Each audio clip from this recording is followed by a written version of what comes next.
11th class आ चुकी थी। बोलते हैं स्कूल का पहला दिन और वो आई मुझसे मिलने और बोली सुनो मुझसे दोस्ती करोगी। और मेरा दिमाग कह रहा था कि ये लड़की मुझसे दोस्ती क्यों करना चाहती है।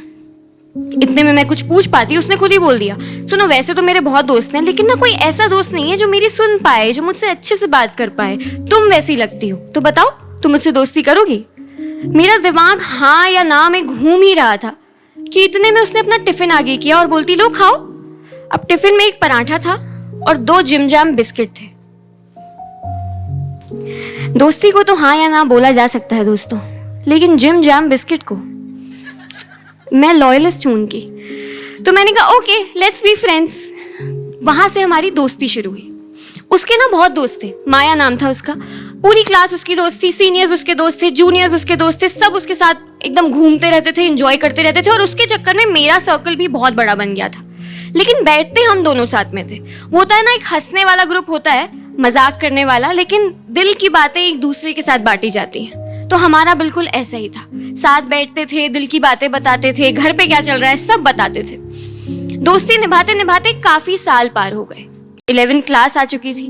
अब थोड़े बड़े हो गए थे, बातें भी बड़ों की तरह करने लगे थे और टिफिन में भी अब जिम जाम नहीं बट पराठा और सब्जी आती थी। तभी हमारी क्लास में आई एक नई लड़की, शार्वी। बहुत प्यारी थी, बहुत सुंदर थी और बहुत बात करती थी। अब बात करने वाले हमारी क्लास में बहुत लोग थे, लेकिन ना वो वैसी थी माया जैसी, जो बात भी करते हैं लेकिन जिनसे बात करके लगता है कि इनका दिल सच्चा है। माया एज यूजुअल सबसे पहले हर किसी को दोस्त बनाती थी, तो उसने शार्वी से दोस्ती की, फिर मेरी उससे दोस्ती करवाई और धीरे धीरे हम 2 का ग्रुप 3 का ग्रुप बन गया।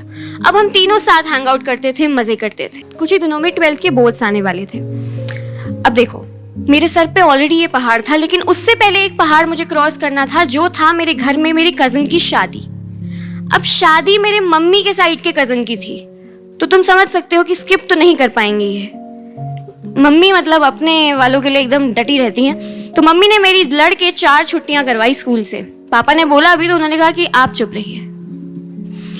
तो 4 दिन की छुट्टी करी, शादी खत्म करी। 5वें दिन मैं स्कूल जा रही हूँ और मैं सोचते हुए जा रही हूँ कि यार कितना कुछ मिस हो गया होगा, अब कैसे कवर अप करूंगी, दिक्कत आएगी, ये वो।